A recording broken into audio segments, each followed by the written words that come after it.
Assalamualaikum warahmatullahi wabarakatuh.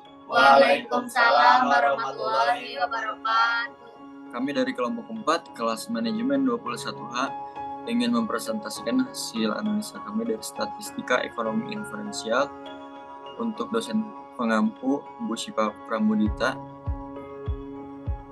dengan judul pengaruh jumlah penjualan item terlaris dan jumlah pelanggan terhadap laba bersih MS Butik di Kecamatan Kelari pada tanggal 3 Oktober sampai dengan 1 November 2022. Baik, selanjutnya di sini ada anggota kelompok kami yang terdiri dari Ade Sofyan yang pertama, Diki Wahyu Fendi, Mary Antika, Muhammad Ismail Sanjaya, dan saya sendiri Nanda Agus sebagai moderator. Selanjutnya kita masuk ke dalam materi. Ini data hasil untuk kita kelola dan kita proses. Didapatkan yang pertama dari X1 yaitu keterangan penjualan item terlaris. Yang kedua ada X2 dari jumlah pelanggan item. Yang ketiga ada Y, laba bersih pendapatan per hari item terlaris. Dari data tersebut kita olah. Selanjutnya di sini ada hipotesis penelitian. Berikut juga keterangan dari data tabel yang tadi sudah ditunjukkan. Yang pertama, pengujian parsial X1 terhadap Y ya. H0 tidak ada pengaruh jumlah penjualan terlaris terhadap laba bersih. Sedangkan H ada pengaruh jumlah penjualan terlaris terhadap laba bersih. Yang kedua ada pengujian parsial X2 terhadap Y. H0 juga tidak ada pengaruh jumlah pelanggan terhadap laba bersih. Sedangkan HA ada pengaruh jumlah pelanggan terhadap laba bersih. Yang terakhir ada pengujian simultan X1 dan X2 terhadap Y. H0 tidak ada pengaruh jumlah penjualan terlaris dan jumlah pelanggan terhadap laba bersih. Sedangkan HA ada pengaruh jumlah penjualan terlaris dan jumlah pelanggan terhadap laba bersih. Sekian dari hipotesis. Di sini ada hubungan simultan. Simultan ya, ada rekan saya akan menjelaskan, Mary Antika. Di sini saya akan menjelaskan tentang hubungan simultan. Yang pertama regresi. Regresi itu berasal dari B1 yang berasal dari AB dikurangi CD dibagi F B2 DE dikurang AC dibagi F, A sama dengan sigma Y dikurangi B1 sigma X1 dikurangi B2 sigma X2 dibagi N. Dan di sini hasilnya B1 adalah 6.720,320, B2 5.192,471 dan A adalah 54.757,940. Maka Y-nya adalah 54.757,440 ditambah 6.720,320 X1 ditambah 5.192,471 X2. Yang kedua ada koefisien determinasi. Untuk mencari koefisien determinasi, di sini ada rumus R2 sama dengan N dikali A sigma Y ditambah B1 dikali sigma Y X1 ditambah B2 sigma dikali sigma Y X2 dikurangi sigma Y pangkat 2 dibagi N kali sigma Y pangkat 2 dikurangi sigma Y pangkat 2. R-nya adalah 0,260 atau 26%. Jadi jumlah penjualan item terlaris dan jumlah pelanggan mempengaruhi laba bersih sebesar 26%, sedangkan 74% lainnya dipengaruhi oleh faktor lain yang tidak diteliti. Untuk koefisien korelasi, rumusnya adalah R sama dengan akar R kuadrat. Jadi korelasi antara jumlah penjualan item terlaris dan jumlah pelanggan terhadap laba bersih merupakan korelasi positif sedang. Artinya, jika jumlah penjualan item terlaris naik dan jumlah pelanggan naik, maka laba bersih pun naik. Karena di sini R-nya adalah 0,510. Selanjutnya ada hubungan parsial. Untuk koefisien korelasi, di sini ada hasil R, Y, X1 adalah 0 minus 0,25. Jadi korelasi antara jumlah penjualan item terlaris terhadap laba bersih adalah korelasi negatif lemah. Artinya jika jumlah penjualan item terlaris naik, maka laba bersih turun. Untuk RYX2 sama dengan 0,16. Jadi korelasi antara jumlah pelanggan terhadap laba bersih adalah korelasi negatif lemah. Artinya jika jumlah penjualan item terlaris naik, maka laba bersih turun. Selanjutnya untuk hasil output SPSS, yang pertama ada metode enter, itu jumlah pelanggan dan jumlah penjualan terlaris. Untuk kedua, persamaan regresi linear berganda. Di sini bisa dilihat hasilnya. Maka berdasarkan hasil output di atas, maka model persamaan regresi linear berganda yaitu sebagai berikut. Y sama dengan 54.757,440 ditambah 6.720,320 X1 ditambah 5.192,471 X2. Di sini untuk A adalah angka konstan pada understandard koefisien. Dalam penelitian ini, koefisien konstanta sebesar 54.757,940 dengan nilai positif ini dapat dijadikan bahwa laba bersih atau variabel Y akan bernilai 54.757,940 apabila variabel jumlah penjualan terlaris atau variabel X1 dan jumlah pelanggan variabel X2 bernilai konstan atau 0. Dan untuk B, angka koefisien regresi jumlah penjualan terlaris dan jumlah pelanggan pada understandard koefisien. Dalam penelitian ini, variabel jumlah penjualan item terlaris memiliki koefisien regresi sebesar 6.720,320.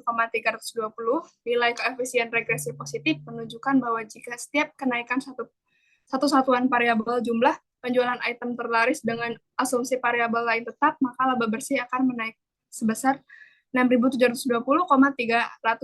Dalam penelitian ini, variabel jumlah pelanggan memiliki koefisien regresi sebesar 5.192,471. Nilai koefisien regresi positif menunjukkan bahwa jika setiap kenaikan satu satuan variabel jumlah pelanggan dengan asumsi variabel lain tetap, maka laba bersih akan naik sebesar 5.192,471. Sekian presentasi dari saya, selanjutnya akan dilanjutkan oleh Ade. Baik, terima kasih untuk Mary. Selanjutnya, saya akan menjelaskan tentang uji hipotesis pada analisis regresi linear berganda. Yang pertama, pengujian hipotesis hubungan parsial. Pengujian parsial X1 terhadap Y. HO tidak ada pengaruh jumlah penjual terlaris terhadap laba bersih. Lalu ada HA, ada pengaruh jumlah penjual terlaris terhadap laba bersih. Kedua, pengujian parsial X2 terhadap Y. HO tidak ada pengaruh jumlah pelanggan terhadap laba bersih. HA ada pengaruh jumlah pelanggan terhadap laba bersih.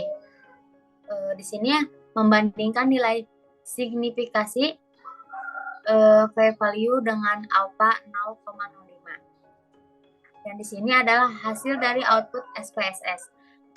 Kriteria keputusan uji hipotesis nilai signifikasi yang pertama berpengaruh jika nilai signifikasi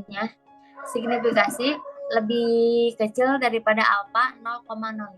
Lalu yang kedua tidak berpengaruh jika nilai signifikasi lebih besar daripada alpha 0,05. Hasil dan kesimpulannya, pada tahap uji hipotesis membandingkan nilai signifikasi p-value dengan alpha 0,05, dinyatakan bahwa nilai jumlah penjual terlaris X1 berpengaruh terhadap laba bersih, tetapi untuk jumlah pelanggan X2 tidak berpengaruh terhadap laba bersih karena diketahui pada ujian hipotesis hasil nilai signifikan yaitu nilai signifikan X1 0,011 atau signifikan lebih besar alpha 0,05. Nilai signifikan X2 0,450 atau signifikan lebih kecil daripada alpha 0,05. Di sini lalu ada membandingkan nilai T hitung dengan tabel tab. Di sini adalah hasil dari output SPSS.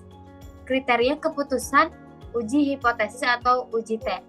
Yang pertama berpengaruh jika nilai T hitung lebih besar daripada T tabel. Yang kedua ada tidak berpengaruh jika nilai T hitung lebih kecil daripada T tabel. Hasil dan kesimpulannya, pada tahap uji hipotesis membandingkan nilai signifikan p-value dengan alpha 0,05 dinyatakan bahwa jumlah penjualan item terlaris pada jumlah pelanggan berpengaruh terhadap laba bersih karena diketahui pada uji ANOVA hasil signifikan yaitu nilai signifikan 0,017 atau signifikan lebih kecil daripada alpha 0,05. Jadi, maka model dinyatakan tidak berpengaruh. Sekian saya lanjutkan kepada Ismail. Cara mencari T tabel, yaitu T alpha. T tabel, hasil dari T tabel yaitu alpha sama dengan 5% 0,05 pada dua arah karena tidak diketahui pengaruh lebih atau kurangnya. Selanjutnya, derajat bebas sama dengan 30 kurangi 2 yang menghasilkan 1,70113. Hasil dan kesimpulan. Pada tahap uji hipotesis, membandingkan nilai T hitung dengan T tabel, dinyatakan bahwa nilai T hitung penjualan terlaris X1 berpengaruh terhadap laba bersih, tetapi jumlah pelanggan X2 tidak berpengaruh terhadap laba bersih. Karena diketahui hasil uji T yaitu nilai T hitung X1 2,749 lebih dari 1,70113 T tabel. Dan nilai T hitung X2 sama dengan 0,767 kurang dari 1,70113 T tabel. Bisa dilihat dari kurva regresi yang sebelah.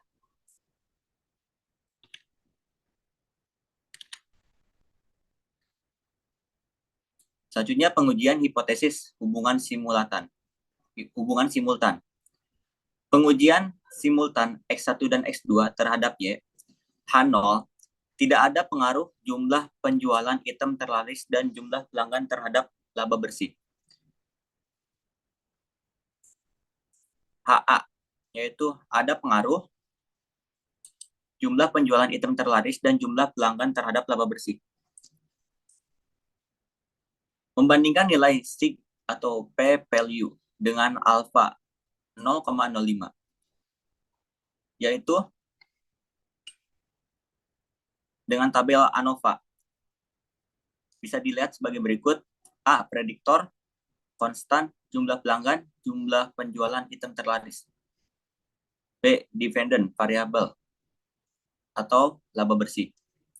Kriteria keputusan uji hipotesis nilai SIG berpengaruh.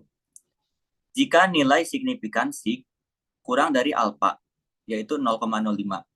Tidak berpengaruh jika nilai signifikansi SIG lebih besar dari alpha 0,05. Hasil dan kesimpulan. Pada tahap uji hipotesis, membandingkan nilai SIG P-value dengan alpha 0,05, dinyatakan bahwa jumlah penjualan item terlaris dan jumlah pelanggan berpengaruh terhadap laba bersih karena diketahui pada uji ANOVA hasil signifikan yaitu nilai signifikan sama dengan 0,017 atau SIG kurang dari alpha 0,05. Maka model dinyatakan berpengaruh. Membandingkan nilai F hitung dengan F tabel. Tabel ANOVA bisa dilihat dari regression residual total sebagai berikut. A. Prediktor konstan sama dengan yang tadi, jumlah pelanggan, jumlah penjualan item terlaris, dan B juga dependent variable sama dengan laba bersih. Kriteria keputusan uji hipotesis atau uji F berpengaruh jika nilai F hitung lebih besar dari F tabel. Tidak berpengaruh jika nilai F hitung kurang dari F tabel. Baiklah, selanjutnya akan dijelaskan oleh teman saya, Diki Wahyudi Effendi. Baik, di sini saya akan menjelaskan bagaimana cara mencari F tabel atau F. Di sini tabel F menggunakan rumus DN pembilang di mana 3 dikurangi 1 yaitu rumusnya jumlah kolomnya itu ada 3 dikurangi 1. Sedangkan untuk derajat bebas atau penyebutnya yaitu jumlah data yaitu 30 data dikurangi 3. Hasilnya yaitu 3,35. Hasil dan kesimpulan. Pada tahap uji hipotesis F hitung dengan F tabel dinyatakan bahwa jumlah penjualan item terlaris dan jumlah pelanggan terhadap laba bersih berpengaruh karena diketahui hasil uji F yaitu nilai F hitung sama dengan 4.735 dan F tabel sama dengan 3,35 atau nilai F hitung lebih besar dari F tabel, maka model dinyatakan berpengaruh. Bisa dilihat dalam kurva di atas bahwa angka 3,35 itu ada di bagian apsiran, yang berarti menyatakan ada pengaruh terhadap penjualan. Yang berikutnya di sini saya akan menjelaskan mengenai analisis koefisien kolerasi. Dalam koefisiensi korelasi, di sini kita harus memasukkan yang pertama itu konstan, jumlah pelanggan, jumlah penjualan, dan item terlaris. Besar kekuatan korelasi atau hubungan digambarkan dalam tabel tersebut. Hasil dan kesimpulan, pada tahap uji analisis koefisien korelasi, dinyatakan bahwa korelasi antara jumlah penjualan item terlaris dan jumlah pelanggan dengan laba bersih adalah korelasi positif. Karena diketahui hasil R pada tabel model Sumari adalah 0,510. Artinya, jika jumlah penjualan item terlaris dan jumlah pelanggan naik, maka laba bersih pun akan naik. Di sini saya akan menjelaskan mengenai analisis koefisien determinasi. Yang dimana sama sebelumnya, data yang ada di kolom itu mencakup yaitu jumlah pelanggan, jumlah penjualan, dan item terlaris.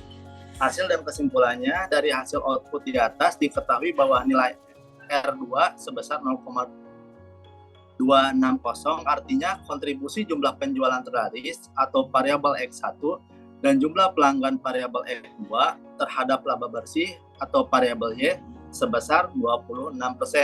Sedangkan sisanya sebesar 74% laba bersih dipengaruhi oleh variabel lain yang tidak diteliti. Ya, terima kasih kepada rekan-rekan dan teman semua. Itu tadi analisis yang sudah kita buat. Kurang lebihnya mohon maaf. Saya tutup. Wabillahi taufiq wal hidayah. Wassalamualaikum warahmatullahi wabarakatuh. Waalaikumsalam warahmatullahi wabarakatuh.